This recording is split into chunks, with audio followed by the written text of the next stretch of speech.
Un point sur le marché immobilier en cette fin d'année 2024 s'impose, surtout que beaucoup de mesures risquent d'arriver et de gros changements sur le marché et sur l'investissement en général risquent de se passer.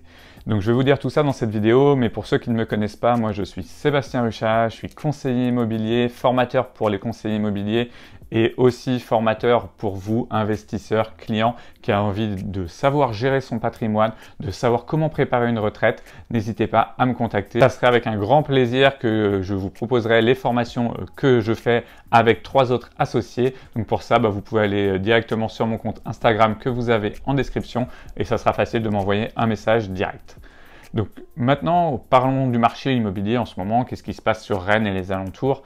Et qu'est-ce qu'il va y avoir comme modification au niveau de la loi qui va peut-être nous poser des problèmes ou pas.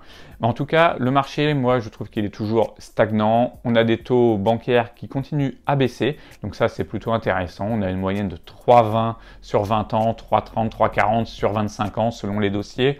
Donc ça reste des taux qui sont corrects. Je sais que pour ceux qui sont là depuis moins de 5 ans, vous allez trouver que c'est des taux élevés, mais ça reste des taux corrects par rapport à ce qu'on a pu connaître les 15 dernières années. Donc ça, c'est plutôt encourageant pour les acheteurs.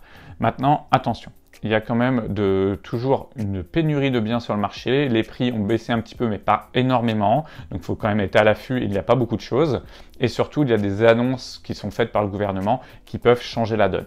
Donc il faut savoir que l'immobilier, c'est vraiment la chose qui est détestée aujourd'hui par le gouvernement, puisque si on regarde, la finance est taxée à 30% avec la flat tax, alors que l'immobilier, si vous êtes investisseur et que vous êtes dans une tranche d'imposition à 30% ou plus, vous payez minimum 45% d'impôt parce qu'on a 17,5% de CSG, CRDS, plus votre tranche marginale d'imposition. Donc vous voyez que l'immobilier est déjà fortement taxé.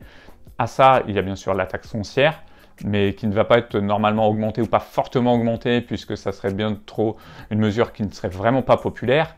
La taxe d'habitation a été bien sûr annulée, ce qui fait que tous les départements sont en difficulté.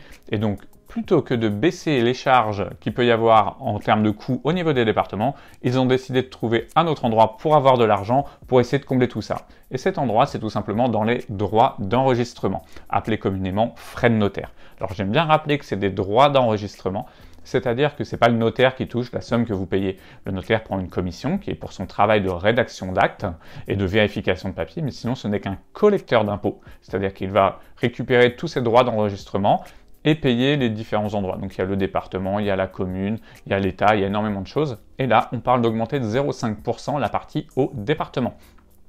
Alors vous allez me dire 0,5%, c'est pas énorme, Sébastien, ça va, on va pas s'enflammer, qu'est-ce que ça change? Eh bien tout simplement, pour un bien à 300 000 €, on va avoir une augmentation d'environ 1 500 € de frais de notaire. Donc ça reste quand même des sommes assez importantes qu'il ne faut pas négliger. Donc on va encore avoir une taxation supplémentaire. Donc sachez que si elle est bien acceptée, puisque va y avoir quand même un gros changement avec la loi de finances 2025 qui va être donc décidée dans les tout premiers jours du mois de janvier. Donc j'espère que vous êtes abonnés à cette chaîne parce que bien sûr je vais vous tenir au courant de tout ça.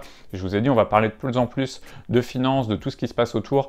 Et moi je suis aussi dans la formation, donc je promulgue des formations avec des associés sur apprendre à gérer sa retraite, apprendre à gérer son patrimoine, comment ne pas être floué par tout ce qui peut exister et donc juste être éduqué, de comprendre les choses vont vous permettre vraiment d'avancer. Donc si vous voulez contacter avec moi, vraiment Instagram c'est ce qu'il y a de mieux.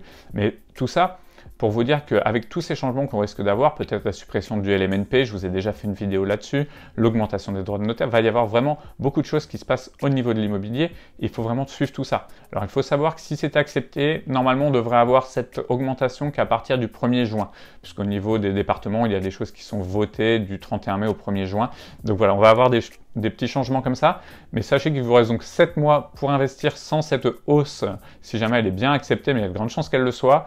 Donc n'hésitez pas, si vous avez vu des biens, si vous êtes déjà en recherche, à accélérer un petit peu votre recherche pour pouvoir acheter. Moi j'ai quelques biens à vous proposer, vous vous baladez sur la chaîne, vous avez toutes les vidéos des biens que j'ai à la vente. Donc moi je vous retrouve lundi prochain pour une nouvelle vidéo et en attendant abonnez-vous, likez la vidéo s'il vous plaît, ça me donne vraiment beaucoup de courage pour continuer et c'est de vous donner un maximum d'informations. Allez, ciao!